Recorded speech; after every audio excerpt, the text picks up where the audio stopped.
My husband told me once on a winter evening much like this one, that some promises are kept in silence. I didn't understand what he meant then. I was younger. Impatient, maybe. I thought love was supposed to be loud, declarations and surprises and grand gestures that left no room for doubt. But Richard was never loud. He was the kind of man who fixed the porch step without mentioning it, who remembered which tea I liked when I was upset, who would sit beside me in complete silence and somehow make me feel less alone. He didn't need words to show love. He showed it in the way he listened, in the way he stayed. And now, 3 months after his funeral, sitting in the living room of the house we shared for 32 years, I'm beginning to understand what he meant. Some promises are kept in silence. Some are kept even after the person who made them is gone. The day Richard died, I didn't cry right away. I know that sounds strange. People expect tears, they expect collapse. But when the doctor came into that small, sterile room and told me he was gone, I just nodded. I thanked her. I stood up. I walked out into the hallway, and I sat down on one of those plastic chairs that are designed to be uncomfortable, and I stared at the vending machine across from me for 20 minutes. I wasn't numb. I wasn't in shock. I was trying to figure out how the world could still be turning when mine had just stopped. The funeral was quiet. Richard would have liked that. We didn't have children, so it was mostly neighbors, a few cousins I barely knew, and Tom, Richard's brother. Tom had flown in from Nevada with his wife Angela and their son Brandon. I hadn't seen them in years. Richard didn't talk about his family much, and I never pushed. Tom gave a short eulogy. He talked about Richard like he was remembering a stranger, generic words about hard work and dedication.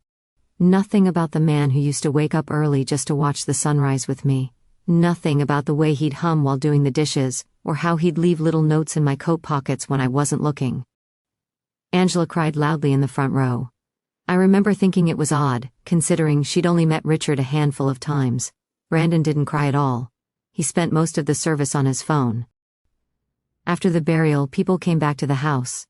They brought casseroles and condolences and stayed just long enough to feel like they'd done their duty. Tom and Angela stayed longer. They helped clean up, which I appreciated at first. But then Tom started asking questions. "So Claire," he said, wiping down the kitchen counter. "Do you have everything sorted? The will, the accounts, all that?" I was putting dishes away. I paused. "The lawyer's handling it," I said. "We had everything set up years ago." Tom nodded slowly. "Right. Of course, it's just, well, Richard never really talked about finances with me. I wasn't sure if he'd left anything. For the family." I turned to look at him. "I'm his family," I said quietly. Tom smiled, but it didn't reach his eyes. "Of course, I just meant, well, if there's anything you need help with, Angela and I are here." I thanked him. I didn't know what else to say. They left the next morning. Angela hugged me at the door and told me to call if I needed anything. Tom shook my hand, an oddly formal gesture, and said they'd be in touch. I watched their rental car pull out of the driveway, and I felt something settle in my chest, relief. I didn't want to feel that way. They were Richard's family. But there was something about the visit that felt transactional, like they were cataloging the house, taking inventory. I pushed the thought away. Grief makes you paranoid, I told myself. They were just trying to help. The lawyer's office was small and smelled like old paper and coffee that had been sitting too long. Mr. Dennison was older than I expected, somewhere in his 70s, with kind eyes and a slow, deliberate way of speaking that made you feel like he had all the time in the world. He offered me tea. I accepted. We sat across from each other at a heavy wooden desk, and he pulled out a folder marked with Richard's name. "Mrs. Winters," he began, "I want to start by saying how sorry I am for your loss." Richard was a good man, thoughtful. He made sure everything was in order. I nodded. "Thank you." Mr. Dennison opened the folder and slid a document toward me. "This is Richard's will. It's straightforward. The house, the savings account, the car, it all goes to you. There are no outstanding debts, no complications." I exhaled. I hadn't realized I'd been holding my breath. "That's good," I said. "Thank you." He nodded. Then he reached into the folder again and pulled out a second envelope. This one was sealed. My name was written on the front in Richard's handwriting. My heart clenched. "He left this for you," Mr. Dennison said gently, "with instructions that I give it to you after the will was read. He was very specific about that, I took the envelope with shaking hands. It was heavier than I expected. "Do you want a moment?" Mr. Dennison asked. I shook my head.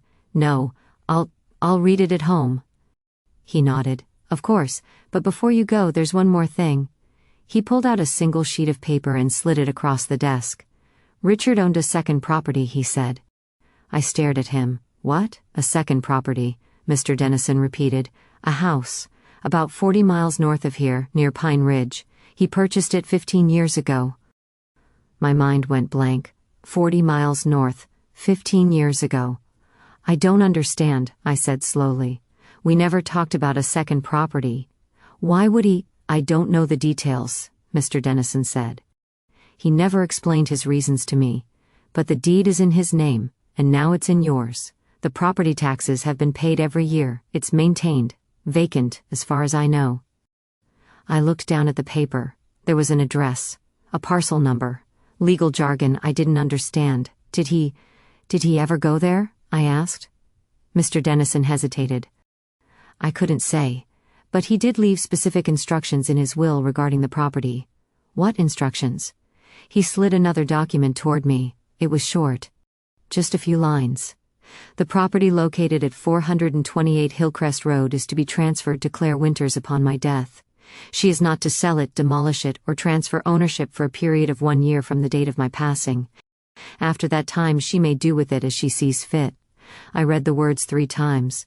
"Why?" I whispered. Mr. Dennison folded his hands on the desk. "I don't know, Mrs. Winters, but Richard was very clear. He wanted you to have time with it. To understand it, perhaps." I looked up at him. "Understand what?" He gave me a sad, gentle smile. "I think that's something you'll have to find out for yourself." I drove home in a daze. The envelope sat on the passenger seat beside me, unopened. I kept glancing at it, like it might disappear if I looked away too long. Richard had owned a second house. For 15 years. 15 years. We'd been married for 32. That meant for nearly half of our marriage, he'd had this secret, this place I knew nothing about. My first instinct was anger. How could he keep something like this from me? What else had he hidden? But then I thought about the envelope, the careful handwriting. The way Mr. Dennison had looked at me, not with pity but with something else. Respect, maybe. Richard had left me answers. He just wanted me to find them myself. I didn't open the envelope that night. I meant to. I sat at the kitchen table with a cup of tea, chamomile, the kind Richard always made for me when I couldn't sleep, and I held the envelope in my hands. But I couldn't bring myself to break the seal, because once I opened it, whatever was inside would be real, and I wasn't ready for that yet. Instead, I went upstairs to our bedroom. I lay down on Richard's side of the bed, where the sheets still smelled faintly like him, like cedar and soap and something warm I could never quite name, and I closed my eyes. I thought about the first time we met. I was 23, working as a waitress at a diner on the edge of town. Richard came in one rainy afternoon, soaking wet, and ordered coffee and pie. He didn't talk much, just smiled when I refilled his cup. He left a generous tip and a small note on a napkin that said, "Thank you, you made a bad day better." He came back the next week, and the week after that. It took him 2 months to ask me out. When he finally did, he was so nervous he spilled his coffee. I said yes before he could finish the question. We were married 6 months later. People said we were rushing, that we barely knew each other. But I knew everything I needed to know. Richard was kind, he was patient. He didn't try to fix me or change me, he just loved me, quietly, steadily, for 32 years. And now he was gone, and I was lying in an empty bed, holding a letter I was too afraid to read. I fell asleep like that, still dressed, still holding the envelope. I woke up to the sound of someone knocking on the front door. It took me a moment to orient myself. The room was bright, mid-morning, sun streaming through the curtains. I'd slept later than I had in months. The knocking came again, louder this time. I got up, still groggy, and went downstairs. Through the frosted glass of the front door, I could see 2 figures. I opened it. Tom and Angela stood on the porch. "Claire," Angela said brightly, stepping forward like she was going to hug me. "We're so sorry to drop by unannounced. We were in the area and thought we'd check in on you." I blinked. "In the area?" Tom smiled. "We decided to extend our trip, do a little sightseeing. Thought we'd see how you're holding up." I didn't believe them, not for a second. But I stepped aside and let them in. Angela made herself comfortable on the couch. Tom stood by the fireplace looking around the room like he was appraising it. "So," Angela said, folding her hands in her lap, "how did the meeting with the lawyer go?" I sat down across from her. "It was fine. Everything in order?" Tom asked casually. "Yes," he nodded. "Good, that's good." Richard was always so organized. There was a pause. Angela glanced at Tom. "We were actually wondering," Tom said slowly, "if Richard happened to mention anything to you about property." My heart skipped. "Property?" I repeated. "Yeah. See, our dad, Richard's and mine, he used to own some land up north, near Pine Ridge. We always thought Richard might have held on to it, but we were never sure." I kept my face neutral. "Why would you think that?" Tom shrugged. "Just a hunch. Dad passed away 20 years ago and Richard handled the estate. We never really got into the details." Angela leaned forward. "We're not trying to cause trouble, Claire, it's just, well, if there is property it might be worth something, and if Richard didn't mention it in the will—" She trailed off, letting the implication hang in the air. I looked at her, then at Tom. "The will was very clear," I said quietly. "Everything Richard owned goes to me." Tom smiled, but it was tight. "Of course, we're not questioning that, we're just curious." I stood up. "I appreciate you stopping by. But I have a lot to take care of today." Angela looked startled. Tom's smile faded. "Right," he said. "Of course, we didn't mean to intrude." They left a few minutes later. Angela gave me another fake hug. Tom shook my hand again. As I watched them drive away, I felt that same relief as before, but this time it was mixed with something else. Suspicion. I opened the envelope that afternoon. I sat at the kitchen table with the afternoon light slanting through the window, and I carefully broke the seal. Inside was a letter, 3 pages, handwritten in Richard's careful script. There was also a key, old brass, with a worn leather tag that had an address written on it. 428 Hillcrest Road. I set the key aside and unfolded the letter. My hands were shaking. "My dearest Claire, if you're reading this, I'm gone, and I'm sorry. Not for leaving, I know I didn't have a choice in that, but for not telling you about this while I was still here. There's a house, you know that by now, Mr. Dennison will have told you, and you're probably angry with me, confused, maybe hurt. You have every right to be. I want to explain. 15 years ago, I got a phone call from a woman named Margaret Holloway. She was dying, cancer. She had no family left, no one to leave her home to. But she had a story, and she asked if I would listen. Margaret told me that 50 years earlier, when she was 19, she fell in love with a young man. His name was James.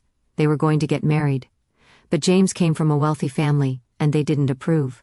They told him he had to choose, Margaret or his inheritance. James chose his inheritance. Margaret never married. She spent her whole life in that house waiting for him. He never came back. When she called me, she was 89 years old. She'd seen my name in the paper, something about a charity drive I'd helped organize. She said I seemed like a good man, a kind man. She wanted to leave her house to someone who would understand what it meant. I didn't understand, not at first, but I went to see her. The house was small, modest. But it was full of love, every room, every corner.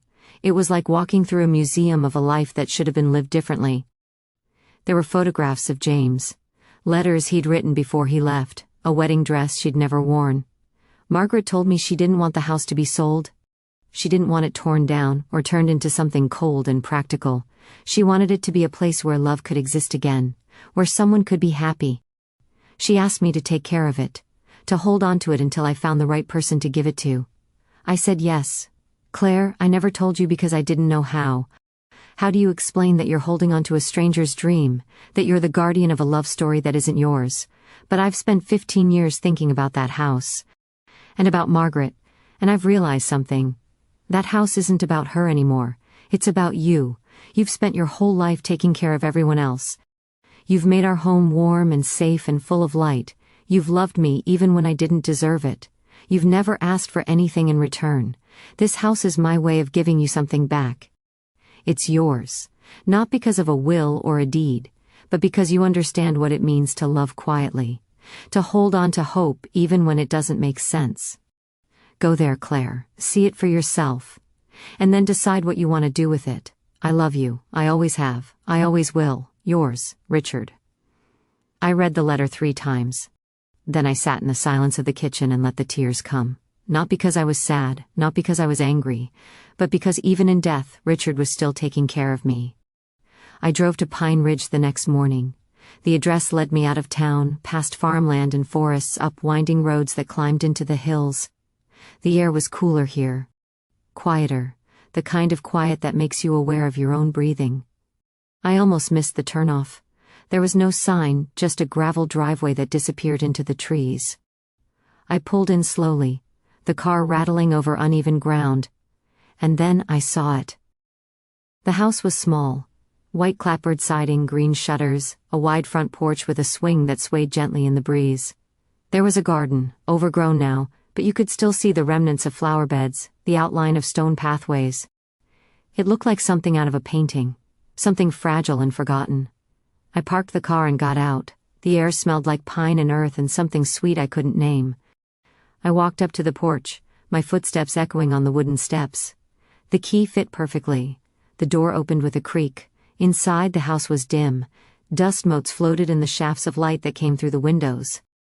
The furniture was still there, old-fashioned, carefully arranged. A sofa, a rocking chair, a small dining table. On the mantel above the fireplace there was a photograph in a silver frame. A young woman, dark hair, bright eyes, smiling like she had a secret. Margaret. I walked through the house slowly. There were 3 rooms, a living area, a bedroom, a small kitchen. Everything was clean, preserved, like someone had been taking care of it. Richard, I realized, he'd been coming here, maintaining it, keeping Margaret's dream alive. In the bedroom I found more photographs, letters tied with ribbon, a wedding dress hanging in the closet, wrapped in cloth to protect it from the dust. I sat down on the edge of the bed and looked around. This was a shrine to a life unlived, to choices made and regretted, to love that never got its chance. And Richard had given it to me. I stayed until sunset. I didn't do much, just walked through the rooms, sat on the porch swing, watched the light change through the trees. For the first time in months, I felt something other than grief. I felt peace. When I got home that night, there was a car in my driveway, Tom's rental. I felt my stomach drop. I walked inside and found Tom and Angela in my living room. Brandon was with them this time, sprawled on the couch with his phone. "Claire," Angela said, standing up quickly. "We were worried. We've been calling. I hadn't checked my phone all day. What are you doing here?" I asked. Tom stood up too. His expression was serious now, no more fake smiles. "We need to talk," he said. "About Richard's property." I set my purse down. "I already told you. Everything is settled." "Not everything," Tom said. He pulled out his phone and showed me a screen. "We did some research. There's a second house, near Pine Ridge. Registered in Richard's name." I didn't say anything. "That house," Tom continued, "it used to belong to our father, which means it should have been split between Richard and me when he died." "That's not true," I said quietly. Tom's eyes narrowed. "How would you know?" "Because Richard told me," I said. "It wasn't entirely true, but it felt true." Angela stepped forward. "Claire, we're not trying to take anything from you, but that property is worth money, a lot of money. If Richard didn't have the right to inherit it—" "He did," I interrupted. "Your father left it to him. It was his choice, and now it's mine." Tom's face hardened. "We'll see about that." They left, but I knew they'd be back. That night I called Mr. Dennison. He listened as I explained what had happened. When I finished, there was a long pause. "Mrs. Winters," he said finally, "I need to be honest with you.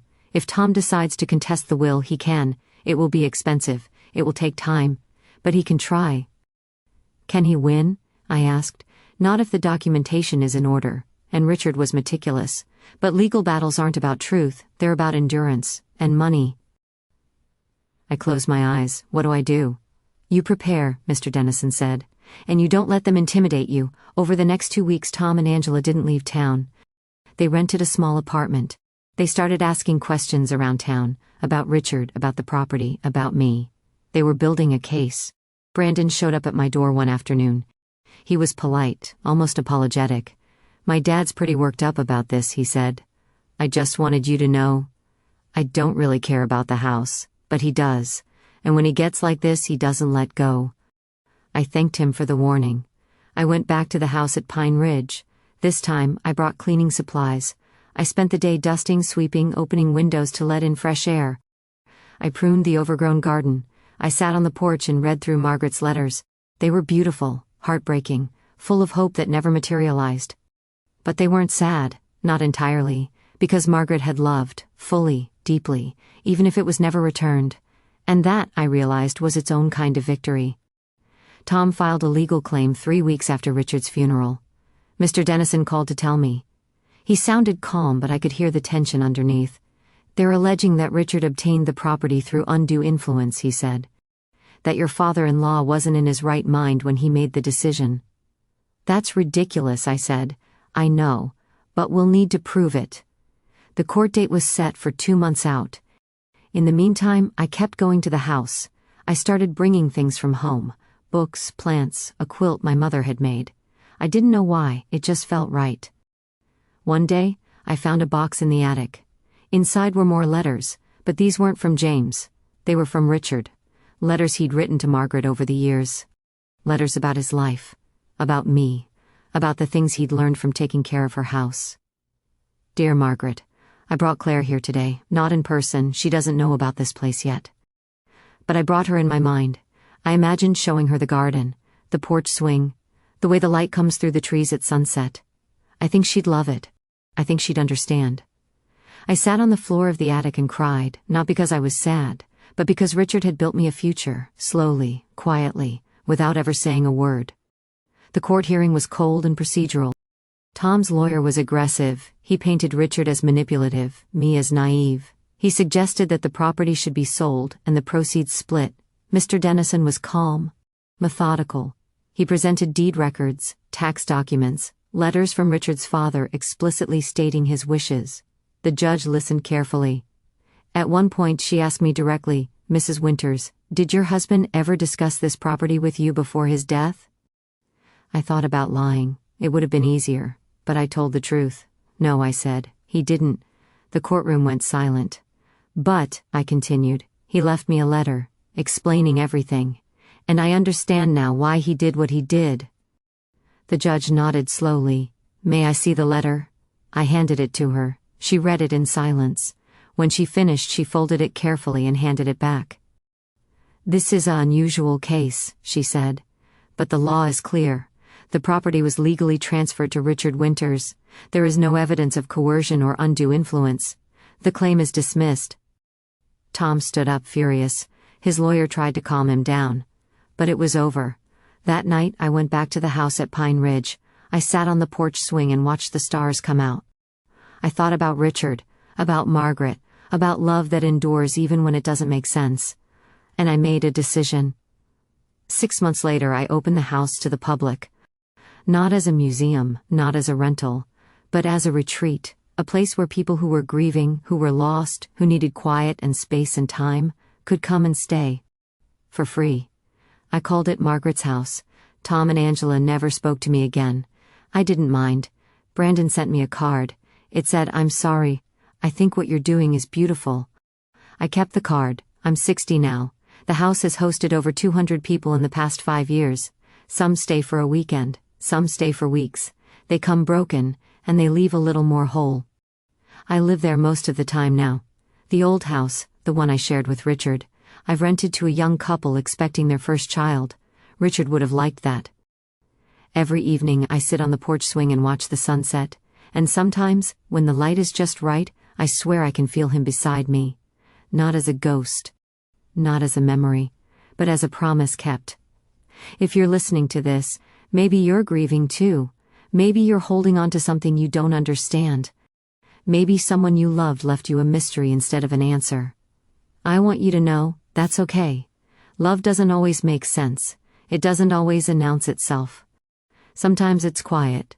Sometimes it's a house you never knew existed. Sometimes it's a letter you're too afraid to open. But it's still love. And it's still worth holding on to. Take your time, be gentle with yourself. And when you're ready, open the letter. You might be surprised by what you find.